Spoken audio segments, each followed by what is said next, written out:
প্রিয় দর্শক, আপনাদের সবাইকে স্বাগত জানাচ্ছি। আমি এস এম আকাশ। দেখছেন মিনিস্টার স্মার্ট এসি নিবেদিত দেশ ভাবনা, এই মুহূর্তের বাংলাদেশ। আজ আমরা আলোচনা করব কেমন রাষ্ট্রপতি চাই। আর এই বিষয়ে আলোচনা করার জন্য আমাদের স্টুডিওতে তিনজন অতিথি, তাদের সাথে আপনাদের পরিচয় করে দিই। আমাদের সাথে আছেন আমাদের বাঁ দিক থেকে সাকিব আনোয়ার, যুগ্ম সাধারণ সম্পাদক, নাগরিক ঐক্য, আপনাকে স্বাগত জানাই। আমাদের সাথে আছেন অধ্যাপক ডক্টর কাজী মারিফুল ইসলাম, উন্নয়ন অধ্যয়ন বিভাগ, ঢাকা বিশ্ববিদ্যালয়, আপনাকেও স্বাগত। আমাদের সাথে আরও আছেন কৃষিবিদ ডক্টর কামরুজ্জামান কায়সার, আহ্বায়ক অ্যাব, আপনাকে স্বাগত জানাই। আমি সাকিব আনোয়ার, আপনাকে দিয়ে আলোচনা শুরু করি। আপনি রাষ্ট্রপতি, আমাদের যে সদ্য সাবেক হওয়া রাষ্ট্রপতি শাহাবুদ্দিন চুপ্পু বিদায় নিয়েছেন, অসুস্থতার কথা উনি জানিয়েছেন তার পদত্যাগপত্রে। আমার প্রশ্ন যে এটা কি শুধুই অসুস্থতা, নাকি এর ভিতরে কোনো রাজনৈতিক সত্য আছে? ধন্যবাদ, শুভেচ্ছা জানাচ্ছি আমার সহ আলোচক এবং যারা শুনছেন। এভাবে যখন রাষ্ট্রপতি পরিবর্তন হয়, এই ধরনের পদত্যাগের ঘটনাগুলো যখন ঘটে, তখন আমরা অতীতের অভিজ্ঞতা এবং এবারও যেভাবে আসলে পরিবর্তনটা হলো, তাতে মানে এক ধরনের প্রশ্ন তো থাকেই, একটা সংশয় তো থাকেই যে এই পদত্যাগের পেছনে আসলে অন্য কোনো বিষয় আছে কিনা। যেটা বলা হচ্ছে যে তিনি শারীরিকভাবে সুস্থ নন, এমনকি মানসিকভাবেও তিনি ঠিক রাষ্ট্রপতির দায়িত্ব পালন করবার মতো অবস্থায় নেই। কিন্তু ঘটনাটা কত দ্রুততার সাথে ঘটলো আমরা দেখলাম, এবং প্রথমে গণমাধ্যমেই কিন্তু খবরগুলো আসতে শুরু করলো যে রাষ্ট্রপতি পদত্যাগ করতে পারেন। এমনকি বাংলাদেশের শীর্ষ মূলধারা গণমাধ্যমগুলোতে আমরা দেখলাম রিপোর্ট হচ্ছে আজকেই পদত্যাগ করতে পারেন, কাল পদত্যাগ করছেন, আজ বিকেল 5টার মধ্যে পদত্যাগ করবেন। তার মানে ঘটনাটা তো আসলে ভেতরে পেছনে কিছু একটা হচ্ছিল। কিন্তু একই সময়ে স্পিকারকে প্রশ্ন করা হয়েছিল কিন্তু গণমাধ্যমের পক্ষ থেকে, তিনি বলেছেন না, আমার কাছে কোনো তথ্য নাই। কিন্তু তিনি দেশের বাইরে ছিলেন এবং খুব ইন্টারেস্টিংলি খুব তাড়াহুড়ো করে তিনি দেশে ফিরে এসেছেন। সম্ভবত তার এত দ্রুত ফেরার কথা ছিল না, যতটুকু দুই দিন আগে ফিরছেন। জি। এবং তিনি আসলেন এবং পদত্যাগের ঘটনাটা ঘটলো, যেটা গণমাধ্যমে আরও আগে থেকেই কথাগুলো চলছিল। তার মানে এটা আসলে মানে এক ধরনের সিদ্ধান্ত আগেই হয়ে গেছে, সেই জায়গা থেকে আসলে ঘটনাটা ঘটলো। কিন্তু এত দ্রুততার সাথে, যদি আপনার অসুস্থতার কারণে তিনি পদত্যাগ করে থাকেন, তাহলে দুদিন পরে তিনি করতে পারতেন। স্পিকারকে এত দ্রুততার সাথে আবার দেশে ফিরে আসার তো কোনো প্রয়োজন ছিল না। তার মানে এখানে কিছু একটা ঘটনা আছে। এবং গণমাধ্যমে যেটা এসছে যে তিনি যখন লন্ডনে ছিলেন, মানে সদ্য সাবেক রাষ্ট্রপতি, তখন সেখান থেকে তিনি শেখ হাসিনার সাথে কথা বলেছেন। যদিও তিনি পরে গণমাধ্যমকে আবার বলেছেন যে কথা তো তিনি দেশে থেকেও বলতে পারেন। যাই হোক, কিন্তু এই কথাগুলো এসছে। এবং যদি কোনো ধরনের চেষ্টা, আসলে মানে অপচেষ্টা বলতে হবে, অতীত স্বৈরাচারের যদি অপচেষ্টা কোনো ধরনের থেকে থাকে, যে সাংবিধানিক কোনো একটা প্রবলেম এখানে আসলে ক্রিয়েট করা যায় কিনা, মানে থ্রু দ্য প্রেসিডেন্ট, এই ধরনের কিছু একটা ঘটনা আসলে পেছনে হয়ে থাকতে পারে। সে ধরনের কোনো মানে ক্লু হয়তো বা গভর্নমেন্টের কাছে ছিল, এই কারণেই হয়তো শেষ পর্যন্ত এই পদত্যাগটা এত দ্রুততার সাথে হয়েছে। এর বাইরে আসলে মনে হয় না যে এটা আসলে এত সহজ যে তিনি হঠাৎ করে সিদ্ধান্ত নিয়েছেন যে তিনি অসুস্থ এবং এই কারণে তিনি পদত্যাগ করতে যাচ্ছেন। কারণ এর পরপরই আমরা দেখলাম যে একটা গণমাধ্যমে তিনি সাক্ষাৎকার, টেলিফোন সাক্ষাৎকার দিচ্ছেন, এবং সেখানে তো তাকে খুব স্ট্রং দেখলাম, এবং মানে মানসিকভাবে একজন রাষ্ট্রপতির দায়িত্ব পালন করতে পারবেন না এমন অবস্থায় দেখলাম না। তিনি তো বলছেন যে আমার বিচার করবে, কে করবে, কেন করবে। তিনি আবার সংবিধানের 51 অনুচ্ছেদ পড়ে দেখতে বললেন। তার মানে তিনি তো এখনও পুরোপুরিভাবে মানে মনে হচ্ছে যে মানসিকভাবে যে শক্তির দরকার একজন রাষ্ট্রপতির দায়িত্ব পালন করবার জন্য, সেটা তো আসলে ছিল। তার মানে পেছনে কিছু একটা ঘটনা তো ছিলই। আর বিভিন্ন পক্ষের দাবি তো ছিল যে রাষ্ট্রপতির পদত্যাগ কেন, শেখ হাসিনার আমলে নিয়োগপ্রাপ্ত এবং একসময় শেখ হাসিনার কিভাবে তিনি স্তুতি করতেন সেটা তো আমরা জানি। ফলে তার পদত্যাগের একটা দাবি বিভিন্ন মানে প্ল্যাটফর্ম থেকেই ছিল, সেটা শেষ পর্যন্ত আমরা আসলে দেখতে পেলাম। তার মানে এখানে ব্যাকগ্রাউন্ডে কিছু আছে বলে আপনি সন্দেহ করছেন। আমি অধ্যাপক ডক্টর কাজী মারিফুল ইসলাম, আপনি এই যে ঘটনাটা এবং ঘটনার পরম্পরা যেটা শুনলেন বা আপনি খেয়াল করেছেন, এবং পদত্যাগপত্র আপনি পড়েছেন, তিনি সেখানে কি কি লিখেছেন, সেটা দেখে আপনার কি মনে হয়, এর মধ্যে একদম সহজ সরলভাবেই দেখবো, নাকি এটা একটু তলিয়ে দেখার বিষয় আছে? জি, আপনাদেরকে ধন্যবাদ। রাষ্ট্রপতির যে পদ, সেটা আমাদের যে বর্তমান শাসন ব্যবস্থা আছে সেটাকে যদি আমরা বিবেচনায় নিই, তাহলে দেখব এটা কিন্তু অত্যন্ত গুরুত্বপূর্ণ একটা পদ, রাষ্ট্রের সর্বোচ্চ পদ। অর্থাৎ আমরা প্রচলিত অর্থে বলি যে রাষ্ট্রপতির তেমন গুরুত্ব নেই, তেমন কোনো কাজ নেই, কিন্তু আপনি যদি দেখেন তাহলে রাষ্ট্রপতি রাষ্ট্রের জন্য যে কয়টা কাজ সবচেয়ে গুরুত্বপূর্ণ বলে বিবেচিত হতে পারে তার মধ্যে অ্যাটলিস্ট দুটো প্রধানতম কাজ তিনি করেন। একটা হচ্ছে যে সরকার গঠনের জন্য প্রধানমন্ত্রীকে আমন্ত্রণ জানানো, প্রধানমন্ত্রীর উনি তাকে নিয়োগ দেওয়ার ব্যাপারটি আছে, এবং প্রধান বিচারপতি অর্থাৎ আমাদের নির্বাহী বিভাগ এবং আমাদের যে বিচার বিভাগ, এই দুই বিভাগের প্রধান থেকে কিন্তু তিনি অ্যাপয়েন্টমেন্ট দিচ্ছেন, ফলে তার কাছে কিন্তু অনেক বড় কাজ। এবং আপনি যদি দেখেন যে বিচারের ভেতরে আরও অনেকগুলো জায়গা আছে, যেমন সাধারণ ক্ষমা ঘোষণা করা, সেটার কাজটাও কিন্তু তিনি করতে পারেন। এবং তার যে সাংবিধানিক দায়িত্ব সেই জায়গায় কিন্তু দেখতে হবে তিনি আমাদের কিন্তু কমান্ডার ইন চিফ, অর্থাৎ সকল বাহিনীর কিন্তু প্রধান। তারপরে একাধারে তিনি নির্বাহী বিভাগের প্রধানকে নিয়ন্ত্রণ করছেন, নিয়োগ দিচ্ছেন, বিচার বিভাগের প্রধানকে নিয়ন্ত্রণ দিচ্ছেন, তিনি সামরিক বাহিনীর তার প্রধান, এবং এর বাইরে বিচার বিভাগের বিভিন্ন বিচারিক যে সিদ্ধান্ত সেগুলোর চূড়ান্ত একটা জায়গাতে কিন্তু তার হস্তক্ষেপের জায়গা আছে। ফলে তার কাজ কিন্তু অনেক গুরুত্বপূর্ণ, যদিও সেই কাজগুলোর সবগুলো কাজের ক্ষেত্রেই কেবলমাত্র প্রধান বিচারপতি এবং প্রধানমন্ত্রী নিয়োগের জায়গা দুটি বাদ দিয়ে বাকি কাজগুলো উনি প্রধানমন্ত্রীর পরামর্শ করবেন, কিন্তু করতে হবে তাকে, অর্থাৎ তার কাছে কিন্তু যেতে হবে। এবং আমরা সংসদে যে সকল আইন পাশ করি সেই আইনগুলোরও কিন্তু চূড়ান্ত অনুমোদনটা সেটা রাষ্ট্রপতির কাছ থেকে আসতে হয়। ফলে যদি এই পুরো জায়গাটা আমরা দেখি তাহলে কিন্তু রাষ্ট্রপতির দায়িত্ব কিন্তু অত্যন্ত গুরুত্বপূর্ণ। ফলে এই পদে এর যে ব্যক্তিটি থাকবেন তার প্রথম এবং প্রধানতম শর্তটা হচ্ছে যারা ক্ষমতাসীন দল অর্থাৎ যারা সংসদে সংখ্যাগরিষ্ঠ দল তার আস্থায় থাকতে হবে। কারণ এই দুটো পক্ষ অর্থাৎ আমাদের যে আইনসভা, আমাদের নির্বাহী এবং আমাদের বিচার বিভাগের মাঝখানের যে ভারসাম্য রক্ষা, সেই রক্ষার কাজটা কিন্তু রাষ্ট্রপতির মাধ্যমে হবে, ফলে তাদের উপরে আস্থা থাকতে হবে।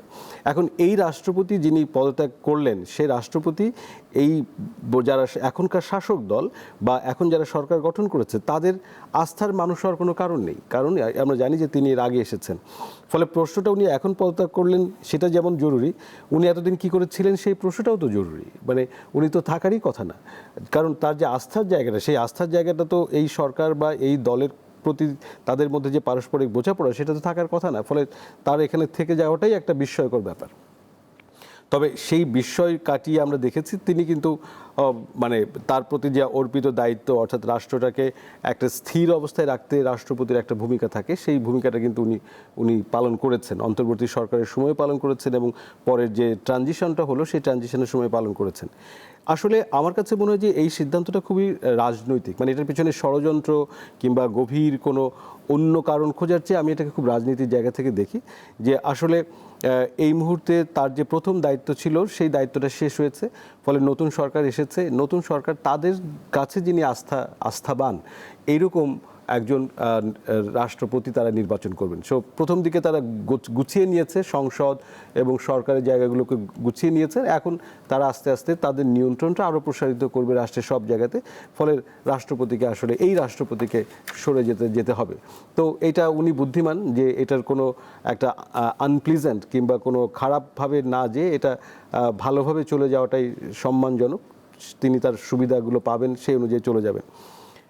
এর পেছনে যে সমস্ত রাজনীতির জায়গা থেকে দেখলে যেসব আশঙ্কার কথা আসে সেগুলোকে আমরা খুব উড়িয়ে দিতে পারি না। নিশ্চিতভাবে যেহেতু রাষ্ট্রপতি এটা একটা ভারসাম্য রক্ষার একটা জায়গা আছে, ফলে তার যে কোনো একটা মুভ, যে কোনো একটা সিদ্ধান্ত রাষ্ট্রের অন্যান্য অর্গানগুলোকেও দ্রুত প্রভাবিত করতে পারে, একটা অস্থিরতা তৈরি করতে পারে, অস্থিতিশীলতা তৈরি করতে পারে। তো সেই রকম বিবেচনাতে যে সমস্ত যেহেতু বর্তমান সরকার একটা নতুন সরকার, তার কাছে যে চ্যালেঞ্জগুলো আছে সেই চ্যালেঞ্জগুলো ও নিয়ন্ত্রণের ক্ষেত্রে যেহেতু রাষ্ট্রপতিকে একটা ইনস্ট্রুমেন্ট হিসেবে কাজে লাগানোর একটা প্রক্রিয়া আছে বা একটা সুযোগ আছে, সেক্ষেত্রে সরকার তার নিয়ন্ত্রণটাকে সর্বৈব করার জন্য ও নিশ্ছিদ্র করার জন্য এই মুহূর্তে তাদের আস্থাবান রাষ্ট্রপতিই চাইবেন, এটাই স্বাভাবিক।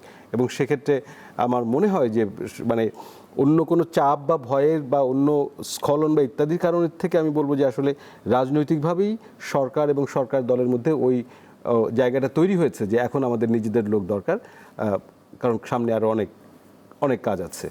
আমরা এগুলো নিয়ে আলোচনা করবো একটু। কৃষিবিদ ডক্টর কামরুজ্জামান কায়সার, আপনার কাছে একটু আসি।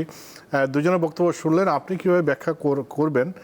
বিশেষ করে আমরা অনেক রকম কথাবার্তা শুনেছি, লন্ডনে যে কথা বলেছেন সেটা যদিও তিনিও অস্বীকার করেছেন। আজকে স্বরাষ্ট্রমন্ত্রী তিনিও বলেছেন কথা বলার জন্য তো আর লন্ডনে যাওয়া লাগে না। কিন্তু শেখ হাসিনা ডিসেম্বরে দেশে ফিরে আসার যে ঘোষণা এবং রাষ্ট্রপতি শাহাবুদ্দিন চুপ্পুর বিদায়ের মধ্যে কোনো যোগসূত্র দেখেন কিনা? ধন্যবাদ আপনাকে এবং আমার সহ আলোচক দুজনকে আমি ধন্যবাদ জানাচ্ছি। আপনি চমৎকারী সমসাময়িক বিষয়কে নিয়ে এসেছেন আজকের আলোচনায়। তো আসলে এটা আমি মনে করি একটা স্মুথ ট্রানজিশন হয়েছে।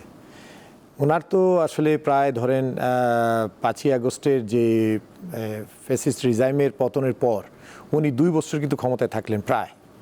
তো যদি বিএনপি ইচ্ছা প্রকাশ করতেন তাহলে কিন্তু তাকে তো আরও 6 মাস আগে যখন এই সরকার ক্ষমতায় আসলো তখন তাকে বিদায় করে দিতে পারত, বা 5ই আগস্টের পর যে মুভটা হয়েছিল আপনার এনসিপি, জামাত ইসলাম সহ যেই রাজনৈতিক দলগুলো তারা যে প্রচণ্ড চাপের মধ্যে রেখেছিল যে না এই রাষ্ট্রপতিকে রাখা যাবে না, সেখানে একটা বিচক্ষণতার পরিচয় দিয়েছে বাংলাদেশ জাতীয়তাবাদী দল।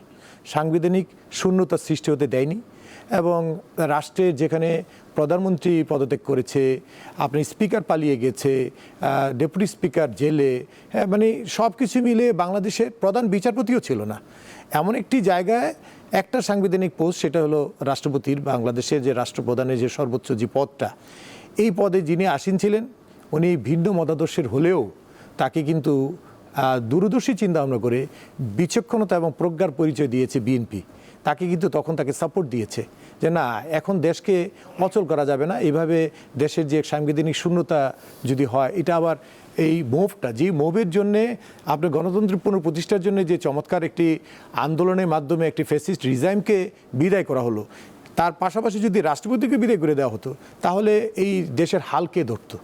এই কথা চিন্তা করে কিন্তু আপনার বাংলাদেশ জাতীয়তাবাদী দল তাকে সাময়িকভাবে রেখেছে এবং এটা তো দলের একটা অবশ্যই চিন্তা ভাবনা বা এটা একটা তো দূরদর্শী ভাবনা থাকবেই যে একটা সময় তাকে আমরা বিদায় করব, সেটা আরেকটু স্টেবল হোক, গণতন্ত্র আরেকটু মজবুত হোক, সরকার নতুন সরকার গঠন হোক, তারপর আমরা একটা সুবিধাজনক সময়ে আমরা তাকে বিদায় দেওয়ার একটা ব্যবস্থা নিতে পারি। তো এখন যে সময়টা এসেছে, আপনি যেটা বললেন যে পতিত আওয়ামী সরকারের প্রধানমন্ত্রীর সাথে সে টেলিফোনে কথা বলেছে বা আরও তাদের নীতি নির্ধারণী কিছু লোকদের সাথে তার কিছু গোপন যোগাযোগের কথাও প্রকাশ্যে আসছে।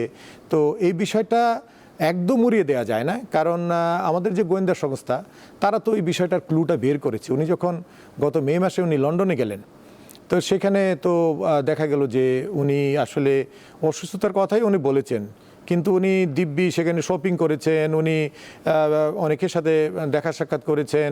তারপর আমাদের গোয়েন্দার জালে ধরা পড়েছে যে উনি লন্ডন থেকে দিল্লিতে সাবেক নেত্রীর সাথে উনি কথা বলেছেন। তো এই বিষয়টা তো একদম উড়িয়ে দেওয়া যায় না। আবার তার পাশাপাশি আগামী ডিসেম্বরে শেখ হাসিনার দেশে প্রত্যাবর্তনের যে একটা হুঙ্কার উনি দিয়েছেন, তো এটার সাথে একটা যোগসূত্র তো অবশ্যই গোয়েন্দাদের রিপোর্টে চলে এসেছে। তো সব কিছু মিলিয়ে হয়তো ওনাকে আরও কিছুদিন রাখা যেত, একদম যে উনি অচল হয়ে গেছেন বা উনি খুবই অসুস্থ এখনই ওনাকে বিদায় করতে হবে তেমনটা নয়। এই দুটার ভিতরে কিছু হলেও যোগসূত্র আছে। তো আমি মনে করি যেভাবেই হোক ওনাকে কিন্তু স্মুথ ট্রানজিশন দেওয়া হয়েছে, খুব একটা অপমান করে যে ওনাকে বিদায় করা হয়েছে তাও নয়। উনি আজকে আমি দেখলাম যে উনি বঙ্গভবন থেকে ওনার গুলশানের ফ্ল্যাটে উনি চলে গিয়েছেন, ওনাকে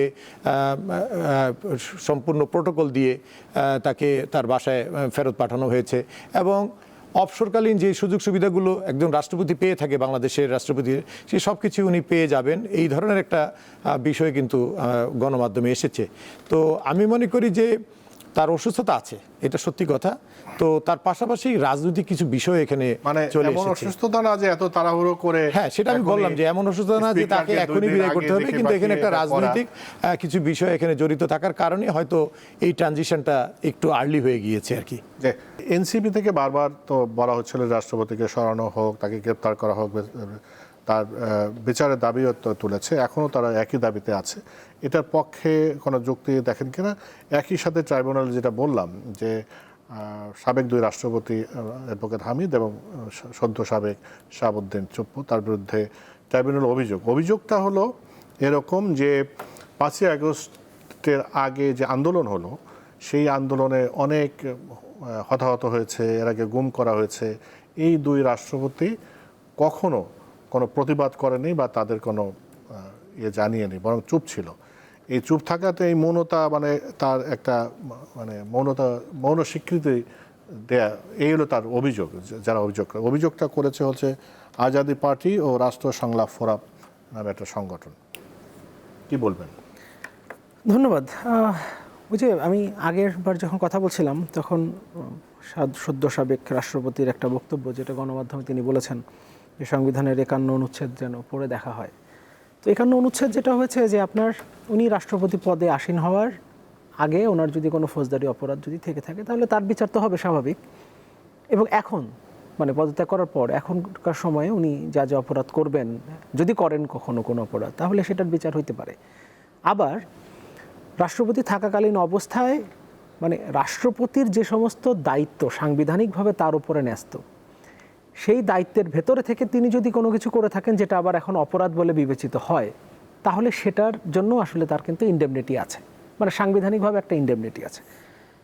আর যে অভিযোগটা করা হয়েছে যে তিনি কেন চুপ ছিলেন, আসলে কেন চুপ ছিলেন এটা বলে মানে এটা হয়তো আবেগের জায়গা থেকে আমরা ভাবতে পারি যে হ্যাঁ তিনি কেন চুপ ছিলেন, এটা তার অপরাধ, এবং তার এই চুপ থাকার কারণে তো আসলে মানে অনেক নিপীড়ন আসলে সহ্য করতে হয়েছে এই দেশের মানুষকে। আন্দোলনের সময় কয়েক হাজার মানে হাজারের উপরে মানুষ মারা গেছেন, কত হাজার মানুষ আহত হয়েছেন, ফলে তার তো একটা রোল প্লে করার সুযোগ ছিল।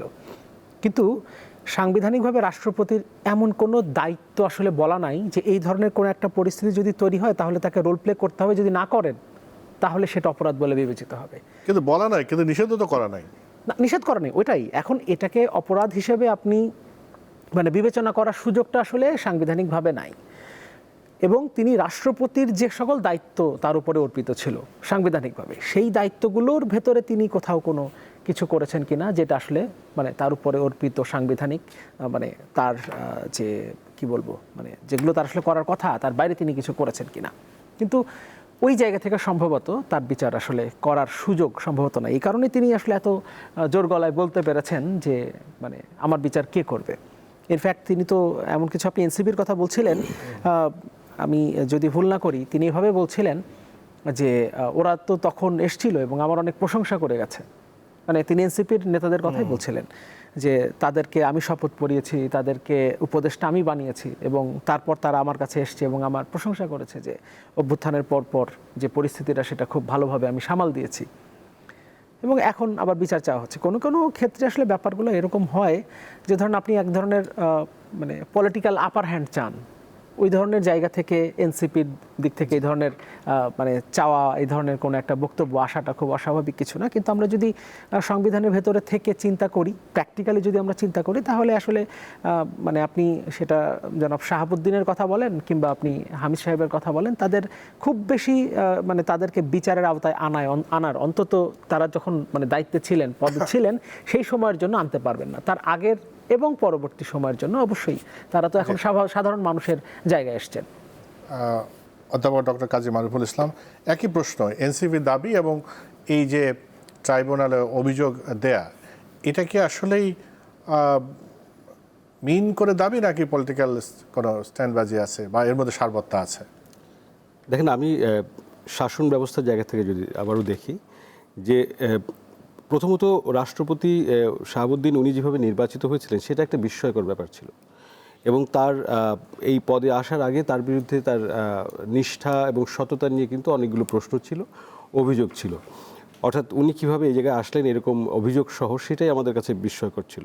তো এইটা অর্থাৎ এইরকম হঠাৎ করে কাউকে এরকম অভিযুক্ত এরকম মানুষদেরকে রাষ্ট্রপতির পদে নিয়োগ দেওয়া, এটা আমাদের একটা রাজনৈতিক সংস্কৃতির একটা আমি বলবো রাজনৈতিক সংস্কৃতির একটা খারাপ দিক যদি আমরা বলি, যেটা একটা নেতিবাচক দিক। অর্থাৎ আমরা দেশের সর্বোচ্চ পদে আসীন যিনি হবেন তিনি সব প্রশ্নের ঊর্ধ্বে থাকবেন, সব মানুষের কাছে শ্রদ্ধার হবেন।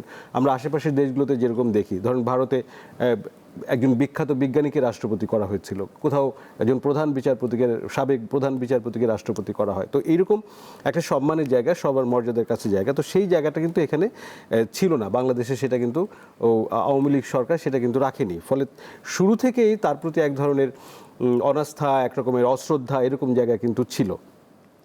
এখন এসে যদি বলা হয় যে 24-এর আন্দোলনে তার কি ভূমিকা ছিল, আসলে রাষ্ট্রপতির জায়গা থেকে যেটা আমার সহালোচক বললেন এটা পরিষ্কারভাবে, আমি জানি না ঠিক কী কী অভিযোগ ট্রাইব্যুনালে তারা তারা রাখার কথা ভাবছেন, কিন্তু রাষ্ট্রপতি কোনো ফৌজদারি অপরাধে যুক্ত থাকার কোনো সুযোগ নেই। মানে তিনি মানে আমি কোনো কিছুতে সমর্থন না করা এটা তো আমার কোনো অপরাধ না।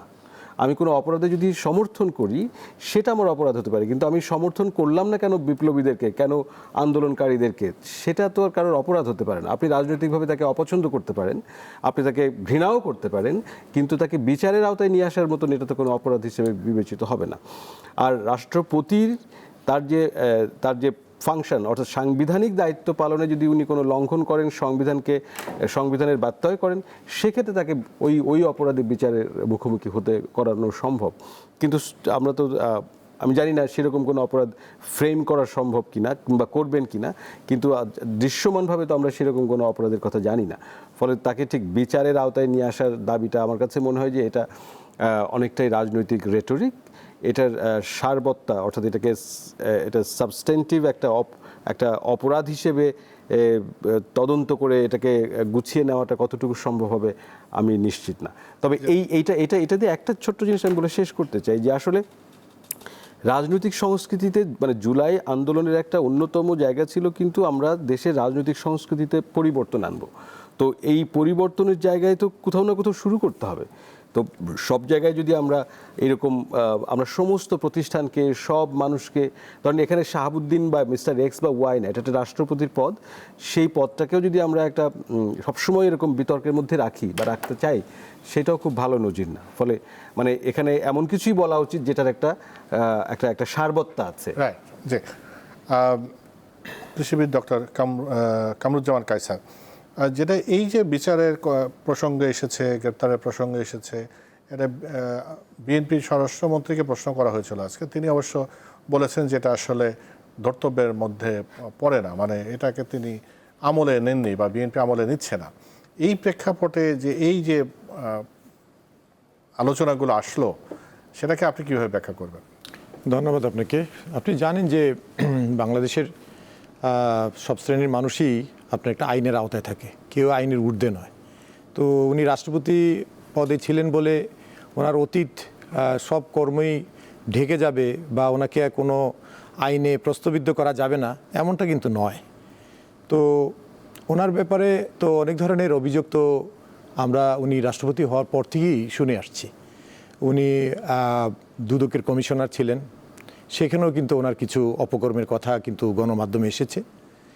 আর সবচেয়ে বড় যে অভিযোগটা এখন আসছে সেটা হচ্ছে যে ইসলামী ব্যাংকের যে শেয়ার কেলেঙ্কারি, এখানে আপনার এস আলম যে গ্রুপটা আছে, যে গ্রুপ ইসলামী শরিয়াভিত্তিক ব্যাংকগুলোকে তারা ম্যানিপুলেট করে বাংলাদেশ থেকে হাজার হাজার কোটি টাকা বিদেশে তারা রপ্তানি করে বা বিদেশে পাচার করে তারা। তো তার অন্যতম কুশীলভ হিসাবে এই সদ্য সাবেক প্রেসিডেন্ট শাহাবুদ্দিন চুপ্পুর নাম এসেছে। 70,000 কোটি টাকার পাচারের দায়ে ওনাকে কিন্তু অভিযুক্ত করা হচ্ছে। উনি দুদকের কমিশনার হিসাবে থাকার সময় বেগম খালেদা জিয়ার বিরুদ্ধে অহেতুক একটা মামলাও কিন্তু উনি ইনিশিয়েট করেন, সেটাও কিন্তু সেটা সঠিক ছিল না। তারপরেও সেটা ওই তৎকালীন রাজনৈতিক মোহে উনি আবিষ্ট হয়ে বা ওনার ক্ষমতা লিপসুর কারণে উনি তৎকালীন সরকারকে খুশি করতে গিয়ে কিন্তু বেগম খালেদা জিয়ার বিরুদ্ধে উনি যে মামলাটা করেছেন 5 বছরের মামলাকে 10 বছরে উন্নীত করার জন্য উনি সুপারিশ করেন। এইটাও তো ওনার নীতি নৈতিকতার একটা স্খলন বলে আমি মনে করি। তো আপনার দেখেন যে দুদকের কমিশনার একটা সাংবিধানিক পোস্ট, সেখান থেকে অব্যাহতির পর রাজনৈতিক কৃপায় এবং তৎকালীন সরকারের আনুকূল্যে উনি ইসলামী ব্যাংকের ডাইরেক্টরের পদটা উনি নিলেন। এটা একটা লাভজনক পদ। সেই লাভজনক পদে গিয়ে উনি শেয়ার কেলেঙ্কারি করলেন, টাকা পাচার করলেন, এস আলমের কুশীলভ হিসেবে উনি কাজ করলেন। তাহলে এইগুলো কি আপনার বর্তমানে এই বিষয়গুলো কি রিভিউ হবে না? এই বিষয়গুলো যখন রিভিউ হবে তখনই বোঝা যাবে যে ওনার যে সাংবিধানিক পদে থেকে উনি কি অনৈতিক কাজ করেছিলেন, ক্ষমতার জোরে তৎকালীন সরকারের সহযোগিতায় কিন্তু উনি কাজগুলো করেছেন। তখন হয়তো সরকার যেহেতু তার অনুকূলে ছিল, উনি একসময় যুবলীগ করতেন। তারপরে ওনার যে আপনার এই ইয়েতে আসা জুডিশিয়ারি ক্যাডারে ওনার যে আশাটা এটাও কিন্তু প্রশ্নবিদ্ধ ছিল। আপনি যদি রিভিউ করেন দেখা যাবে যে উনি কিন্তু আপনার 1976 সালে উনি কিন্তু জেল খেটেছেন, 2 বছর উনি কারাবরণ করেছেন রিলিফের যে পণ্য আত্মসাতের অভিযোগে। এটা কিন্তু একটা ফৌজদারি মামলা এবং সেখান থেকে উনি কী বলে অব্যাহতি পেয়ে জেল থেকে মুক্তি পেয়ে পরবর্তীতে উনি কিন্তু আবার জুডিশিয়ারিতে জয়েন করেন, বিসিএস জুডিশিয়ারিতে। তো এগুলো কিন্তু আসলে নীতি নৈতিকতার একটা স্খলন মনে হয়। এই ধরনের একটা ব্যক্তির কাছ থেকে আমরা এই ধরনের রাষ্ট্রপতির মতো একটা পদে ওনাকে উন্নীত করা তখনই কিন্তু প্রশ্নবিদ্ধ ছিল যখন তাকে বানানো হয়। আওয়ামী লীগের ভিতরে কি আপনার ভালো আপনার রাজনৈতিক প্রজ্ঞাবান ব্যক্তি ছিল না? তাকে যে বানানো হলো তখন থেকে যে বিতর্ক, ওই বিতর্ক কিন্তু এখনও চলছে এবং এইটা র্যাশ হয়তো আগামীতে দেখা যাবে আশা করি। জি, আমরা সাকিব আনোয়ার অন্য একটা প্রসঙ্গে আসি, যে আমরা সংস্কার প্রসঙ্গে আসি। রাষ্ট্রপতি এবং প্রধানমন্ত্রীর যে ক্ষমতার যে ভারসাম্য, এটা আপনি সংস্কার কমিশনে অনেকবার গিয়েছেন, যে আপনাদের দিক থেকে এবং বিভিন্ন দল থেকেও বোধহয় এরকম একটা ছিল যে রাষ্ট্রপতির ক্ষমতা এবং প্রধানমন্ত্রীর ক্ষমতা, বিশেষ করে প্রধানমন্ত্রীর যে একচ্ছত্র ক্ষমতা, সেটা কমিয়ে কিভাবে একটা ভারসাম্য আনা যায়। তো এখন যেহেতু নতুন একজন রাষ্ট্রপতি নিয়োগ হবে, সংসদ বসবে, সংসদে সংবিধান সংস্কার নিয়ে আলোচনা হবে, তো এই প্রসঙ্গটা কি আসতে পারে, বা এখন এই ক্ষমতার একটা ভারসাম্য কি দরকার আছে কিনা? হ্যাঁ, এটা নিয়ে তো আলোচনা হয়েছে এবং বেশ কয়েকদিন ধরে আলোচনা হচ্ছে মানে শেষে ঐকমত্য কমিশনে। আপনার সংবিধানের 48(3) কিছু সংশোধনীর কথা বলা হয়েছে, মানে রাষ্ট্রপতির যে ক্ষমতা সেই জায়গাতে, এবং বেশ কিছু গুরুত্বপূর্ণ জায়গাতে মানে সিগনিফিক্যান্ট কিছু ক্ষমতা কিন্তু রাষ্ট্রপতিকে দেওয়া হচ্ছে যদি জুলাই সনদ পাশ হয়। এমনকি এর অনেক জায়গাতে কিন্তু বিএনপির নোট অফ ডিসেন্ট নাই, বর্তমানে যারা রাষ্ট্র ক্ষমতায় আছেন, পার্লামেন্টে যারা মেজরিটি, ইনফ্যাক্ট 2/3 মেজরিটি।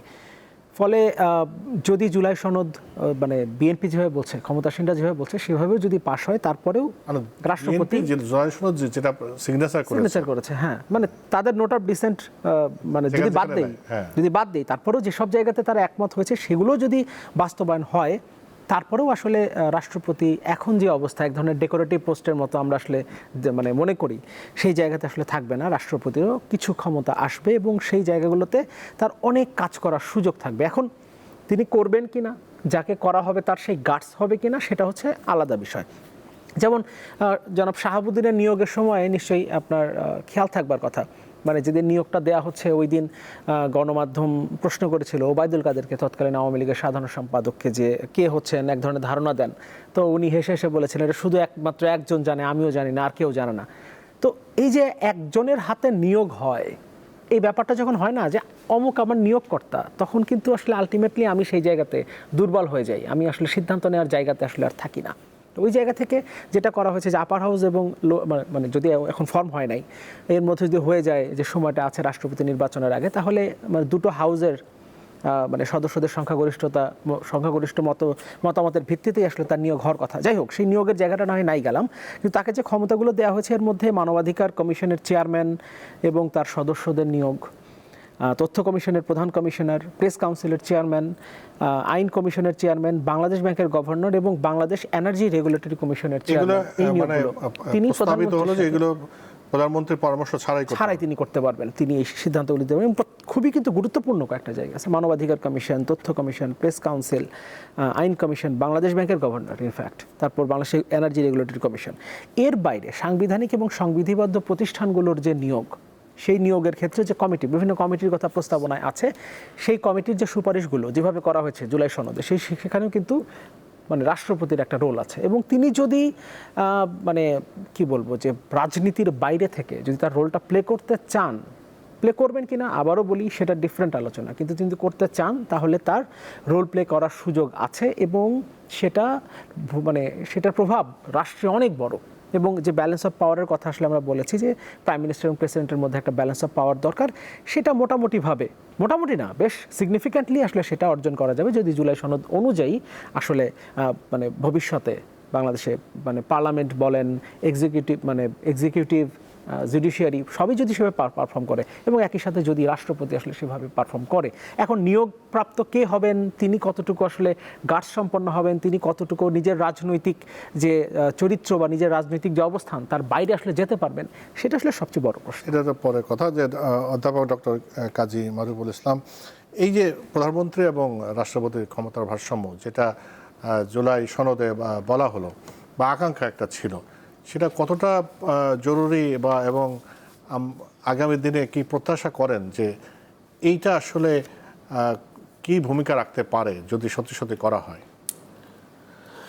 এটা তো কোনো আমাদের সন্দেহ নেই যে আসলে আমরা এখন যে অবস্থাতে আছি সেখানে একটা ভারসাম্যহীনতা আছে। অর্থাৎ আমরা বারবার দেখেছি যে আমাদের নির্বাহী বিভাগ অন্য যে দুটো রাষ্ট্রের যে অঙ্গ অর্থাৎ আইন বিভাগ এবং বিচার বিভাগ এদের থেকে অনেক বেশি ক্ষমতাশালী এবং এই ক্ষমতা সাংবিধানিকভাবেই স্বীকৃত। তার ফলে নির্বাহী বিভাগের প্রধান অর্থাৎ প্রধানমন্ত্রী ক্রমশ একজন স্বৈরাচারী হয়ে ওঠার সাংবিধানিক উপকরণ বর্তমান ব্যবস্থার মধ্যে রয়েছে। তো এটাকে এই ফলে এই জায়গাটাতে খানিকটা ভারসাম্য আনার চেষ্টা, ভারসাম্য দুই জায়গা থেকে আনা। একটা হচ্ছে যে রাষ্ট্রপতির প্রধানমন্ত্রী এবং রাষ্ট্রপতির জায়গাতে অবশ্যই একটা ভারসাম্যের জায়গা, আর একটা হচ্ছে যে নির্বাহী বিভাগ এবং বিচার বিভাগ অর্থাৎ সংসদ এবং সরকারের মধ্যে ভারসাম্য আনার ব্যাপার এবং সংসদ এবং বিচার বিভাগের মধ্যেও ভারসাম্য আনার ব্যাপার আছে। ফলে অনেকগুলো পরস্পর সংশ্লিষ্ট সংস্কার প্রস্তাব পাশ হতে হবে যদি কিনা আমরা এই ভারসাম্যটা, সামগ্রিক ভারসাম্যটা আমরা চাই। তো সেটার একটা জায়গা হচ্ছে আমার প্রধানমন্ত্রী এবং রাষ্ট্রপতির মধ্যে ভারসাম্যের জায়গাটা। এবং এটা আমরা অন্যান্য দেশের উদাহরণগুলো থেকে দেখেছি, এমনকি ভারতে কিংবা পাকিস্তানে, এইসব জায়গাতে, শ্রীলঙ্কাতেও আমরা যদি দেখি, অর্থাৎ যেসব জায়গাতে সংসদ প্রধান সেই রকম জায়গাতেও যদি দেখি তাহলেও দেখব যে রাষ্ট্রপতির কিন্তু একটা উল্লেখযোগ্য পরিমাণ তার কর্মপরিধির মধ্যে আছে, তার ক্ষমতাটা অনেক আছে। এবং সেটা রাষ্ট্রে যখন ক্রুশিয়াল অবস্থা থাকে এবং রাষ্ট্রে যে সমস্ত, যেমনটা আমরা দেখলাম যে প্রস্তাবগুলো আছে যে সমস্ত নির্বাহী বিভাগকে যে সমস্ত প্রতিষ্ঠান নিয়ন্ত্রণ করবে, সেই প্রতিষ্ঠানগুলোর যে বডিটা, তার যে নিয়োগ প্রক্রিয়া, সেই নিয়োগ প্রক্রিয়াকে যদি আমরা রাষ্ট্রপতিকে রাখি তাহলে সেটা কিন্তু অনেকটাই রাজনৈতিক দলীয় যে প্রভাবটা আছে এবং দলের সিদ্ধান্তকে বা সরকারের সিদ্ধান্তকে সাপোর্ট করার বা ওই সকল প্রতিষ্ঠানকে সরকারের রাজনৈতিক ইচ্ছাকে কাজে লাগানোর জন্য যে ব্যবহার করা হয়, যেমন দুর্নীতি দমন কমিশন কিংবা এমনকি মানবাধিকার কমিশন, ওই প্রচেষ্টার জায়গাটা খানিকটা হলেও সংকুচিত হয়। ফলে আমি যদি সুশাসনের জায়গাটা বিবেচনা করি তাহলে নিশ্চিত যে আসলে আমাদের বর্তমান অবস্থায় যে ভারসাম্যহীনতাটা আছে, অর্থাৎ সব কিছু প্রধানমন্ত্রীর কাছে, সেই জায়গা থেকে অবশ্যই উল্লেখযোগ্য অংশ আমরা সরিয়ে নিয়ে রাষ্ট্রপতির কাছে দিতে পারি এবং সেটাতে বাংলাদেশের আমার কাছে মনে হয় যে সেটা গণতন্ত্রের জন্য অবশ্যই এটা একটা ইতিবাচক ঘটনাই হবে যদি শেষ পর্যন্ত সংস্কারগুলো হয়। এখন সংস্কারটা হবে কি না সেই ব্যাপারেই সব ক্ষমতাসীনদের আগ্রহ এবং আকাঙ্ক্ষা এবং তাদের কাজের যে ধরন, তাতে প্রশ্ন দেখা দিয়েছে যে আসলে সংস্কারের ব্যাপারে তারা কতটুকু আন্তরিক। কিন্তু এই সংস্কারটা অবশ্যই একটা জরুরি সংস্কার হবে আমাদের জন্য। যে কৃষিবিদ ডক্টর কামরুজ্জামান কায়সার, যে বিএনপি কথা যা দিয়েছে বিশেষ করে সংস্কার প্রশ্নে, রাষ্ট্রপতি এবং প্রধানমন্ত্রীর যে ক্ষমতার প্রশ্নে, যেটা নোট অফ ডিসেন্ট নাই যেগুলো বললেন, যেগুলো ওনার সিগনেচার করেছে, কি মনে হয় আমরা আগামী সংসদে এগুলো দেখতে পাবো? কি মনে হয়? হ্যাঁ, ধন্যবাদ আপনাকে আবারও। আপনি জানেন যে বর্তমান প্রধানমন্ত্রী আপনার আজ থেকে প্রায় 3 বছর আগে 31 দফা একটি রাষ্ট্র কাঠামোর একটা বিষয় কিন্তু উনি জাতির সামনে উপস্থাপন করেছেন। সেখানে কিন্তু রাষ্ট্রপতি এবং প্রধানমন্ত্রী যে ক্ষমতার ভারসাম্যের যে বিষয়টা আজকে আলোচনায় এসছে, এটা কিন্তু ওনার এই 31 দফার মধ্যেই আছে। এবং তারই আলোকে জুলাই যে সনদে বিএনপি যে সাইন করেছে, যেটা নোট অফ ডিসেন্ট ছাড়া, সেই জায়গায় কিন্তু বিএনপি পুরোপুরি একমত যে এখানে রাষ্ট্রপতিকে আরেকটু ক্ষমতায়ন করা যায়। তো সেক্ষেত্রে তো বিএনপির কোনো দ্বিমত নেই। এখন কথা হলো যে কিভাবে আপনি ক্ষমতায়ন করবেন, কোন কোন দিকটাকে আপনি ছাড় দিয়ে রাষ্ট্রপতির হাতে দিবেন এবং কোন কোন দিকগুলো রাষ্ট্রপতির হাতে না থাকাই বাঞ্ছনীয়। যদিও লিটারেলি রাষ্ট্রপতির কাছে কিন্তু বাংলাদেশের সমস্ত ক্ষমতাই আছে, যেটা আমার ভাই প্রফেসর সাহেব বললেন যে এখানে উনি সর্বাধিনায়ক, 3 বাহিনীর প্রধান কিন্তু উনি। তারপর আপনি ধরেন উনি সাংবিধানিক অনেক বড় বড় সিদ্ধান্ত দেওয়ার ক্ষমতা রাখেন এবং বাংলাদেশের যত বড় বড় এক্সিকিউটিভ যে বিষয়গুলো এখন বর্তমানে পাস হচ্ছে, মনে করেন একটা ভিসি নিয়োগ বলেন, একটা ডিজি নিয়োগ বলেন, এই ফাইলটাও কিন্তু আপনার সেই বঙ্গভবনে যাচ্ছে, রাষ্ট্রপতির কাছে যাচ্ছে, রাষ্ট্রপতির অনুমোদন ক্রমেই হচ্ছে। উনি যদি এখানে না বলে দেয় তাহলে কিন্তু সেই নিয়োগটা হবে না, লিটারালি আছে। কিন্তু হ্যাঁ, আমি সেটা বলছি যে প্রধানমন্ত্রীর সুপারিশ ক্রমে সেটা হয়। তো প্রধানমন্ত্রীর সুপারিশটাকে উনি আর সেটাকে না করেন না, এটাই একটা আমাদের প্রচলিত নিয়ম হয়ে দাঁড়িয়েছে আর কি। তো মানে বস্তুতপক্ষে প্রায়োগিকভাবে ওনার কি কি ক্ষমতা আসা উচিত, এই ক্ষেত্রে আমাদের সংসদ সিদ্ধান্ত নিবে। আমাদের যারা আইন প্রণেতারা আছেন তারা একটা সুন্দর একটা ফ্রেমওয়ার্কের মাধ্যমে এখান থেকে একটা কিছু ভালো বের করে নিয়ে আসবেন। আশা করি যে জুলাই আন্দোলনের যে চাহিদা বা জনগণের যে আকাঙ্ক্ষা, এটা বাস্তবায়ন হবে এবং জুলাই সনদের প্রতি বর্তমান সরকার খুবই কনসার্ন, এবং এটা তো বলাই হয়েছে, আমাদের প্রধানমন্ত্রী বলেছে আমরা এটা অক্ষরে অক্ষরে পালন করব। কিন্তু এখানে শর্ত থাকে যে কিছু কিছু বিষয় অন্তর্বর্তী সরকার বিএনপির সাথে আপনার কিছু প্রতারণা করেছে। আমি প্রতারণা শব্দটা এই জন্যই বললাম যে যখন আপনার জুলাই সনদ স্বাক্ষর হলো জাতীয় সংসদের দক্ষিণ প্লাজায়, সেখানে বিএনপি যেই ক্লজগুলোতে সাইন করলো, এই ক্লজগুলোকে পরবর্তীতে দেখা গেল যে নোট অফ ডিসেন্ট যেগুলো দেওয়া হয়েছে সেগুলো কিন্তু ওনারা সরিয়ে ফেলে ওনারা নিজেদের মতো করে একটা জুলাই সনদের একটা দলিলনামা তারা তৈরি করে রাখলো। তো এই জায়গায় কিছু কথা আছে, বিতর্কটা এই জায়গায়। এছাড়া আমার মনে হয় না জুলাই সনদ নিয়ে বিএনপি বা জামাত বা এনসিপি যারা আন্দোলন করে এই সুন্দর একটি গণতান্ত্রিক সরকারের একটা প্রস্তুতির জন্য অবদান রেখেছে, সবার সাথে বিএনপি একমত আমি আশা করি। যে সেই প্রত্যাশা করি। আমরা আলোচনার শেষ পর্যায়ে এসে যেটা আমরা আলোচনা আজকে সাবজেক্ট যেটা রেখেছিলাম যে কেমন রাষ্ট্রপতি চায়, তো সাকিব আনোয়ার, আমরা আলোচনায় তো শুনছি যে বিএনপি সিনিয়র নেতাদের নাম শুনছি, হঠাৎ করে আবার একজন আমলার নামও শুনলাম। তো সেই প্রেক্ষাপটে এবং আমাদের এই জুলাই আন্দোলনের আকাঙ্ক্ষার প্রেক্ষাপটে কেমন রাষ্ট্রপতি আমরা চাই, কি প্রত্যাশা করেন?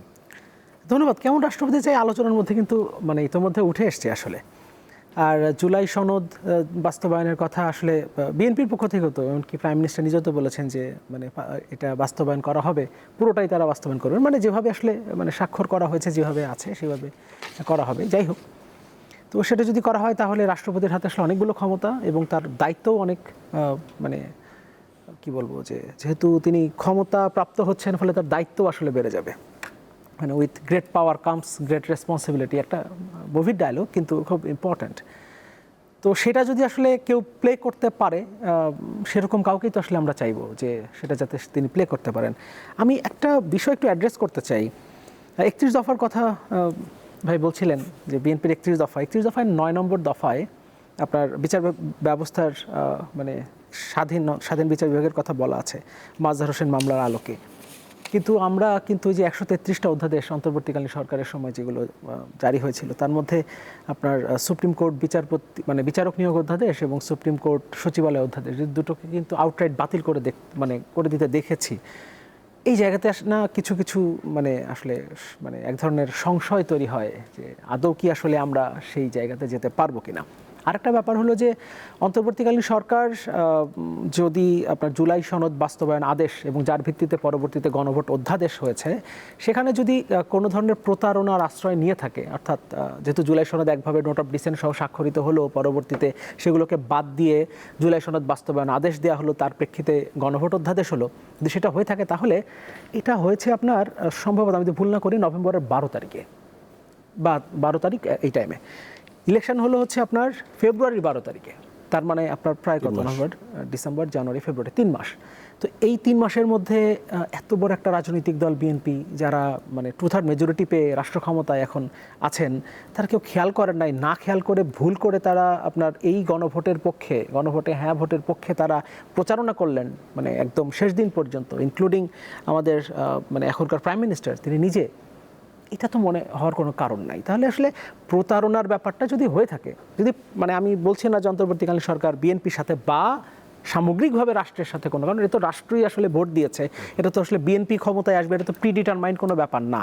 ফলে কারো একটা রাজনৈতিক দলের সাথে এটা হওয়ার বিষয় না, হলে পুরো রাষ্ট্রের সাথেই হয়েছে যে একভাবে তারা দেখালো দক্ষিণ প্লাজায় স্বাক্ষর হলো, কিন্তু পরবর্তীতে গিয়ে তারা অন্যভাবে আসলে জুলাই সনদ বাস্তবায়ন আদেশ বা গণভোট অধ্যাদেশটা দিল।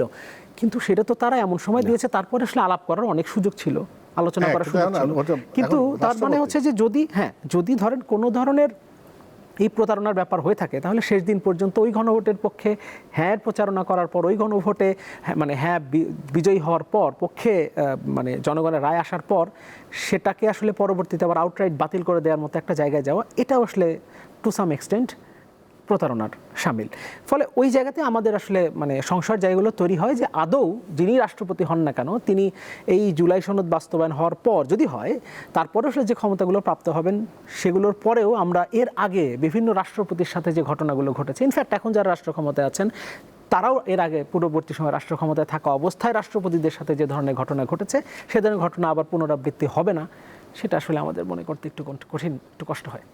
যে প্রসঙ্গ অধ্যাপক ডক্টর কাজী মাহবুবুল ইসলাম যে প্রসঙ্গে একটু আনলো সাকিব আনোয়ার, সেই প্রসঙ্গ মাথায় রেখে আমরা বলছি যে ক্ষমতার ভারসাম্য ধরে নিলাম তর্কের খাতিরে আগামী সংসদে, এটা বিএনপি যেহেতু বলেছে যে তারা যেহেতু 31 দফায়ও তারা প্রতিশ্রুতি দিয়েছে এবং সংসদে যে কি জুলাই সনদেও যে প্রতিশ্রুতি তাদের নোট অফ ডিসেন্ট যেখানে নাই, তাদের ম্যানিফেস্টোর সাথে যেগুলো যায় সেই অনুযায়ী ক্ষমতার ভারসাম্য কিছু কিছু হলো, সেইগুলো করা হলো। কিন্তু প্রশ্ন থেকে যায়, এমন কাউকে প্রেসিডেন্ট বানানো হলো যিনি শুধু তাদের আকাঙ্ক্ষাই বাস্তবায়ন করে, দলীয় আকাঙ্ক্ষা, জনগণের আকাঙ্ক্ষা না। তার কারণ আমাদের আগে তো দেখেছি দলীয় প্রেসিডেন্ট ছিলেন, যিনি একটু স্বাধীন চেতা হলেই সে তো থাকতে পারে নাই। এই পরিস্থিতি বিবেচনায় নিয়েও আমার কাছে মনে হয় যে আমাদের যিনি রাষ্ট্রপতি হবেন তার একটা পরিচ্ছন্ন ভাবমূর্তি থাকা দরকার, 1 নাম্বার। 2 নাম্বার হচ্ছে যে তাকে দল, রাজনীতি, সমাজ চালানোতে এক ধরনের অভিজ্ঞতা লব্ধ প্রাজ্ঞ হওয়া দরকার এবং তার ওই রকম একটা রাজনৈতিক শক্তিও থাকা দরকার, অর্থাৎ তিনি ব্যক্তিগতভাবেই তার একটা সমর্থক গোষ্ঠী, একটা নির্বাচন কনস্টিটিউয়েন্সি থাকা দরকার। সেটা দলের ভেতর থেকে আসলেও বা দলের বাইরে থেকে আসলেও তার যেন একটা সুনির্দিষ্ট সমর্থক গোষ্ঠী থাকে, সেটা অ্যাক্রস পার্টি, অর্থাৎ সব দলের মধ্যে, সরকার, নাগরিক সমাজ, সব জায়গায় তার জন্য একটা গ্রহণযোগ্যতা থাকে। এরকম একজন প্রাজ্ঞ, অভিজ্ঞ মানুষ, পরিচ্ছন্ন ইমেজ, যার বিরুদ্ধে কোনো রকমের দুর্নীতি বা অসততার কোনো অভিযোগ নেই, এরকম একজন মানুষেরই দায়িত্ব এই জায়গাটাতে আসা উচিত।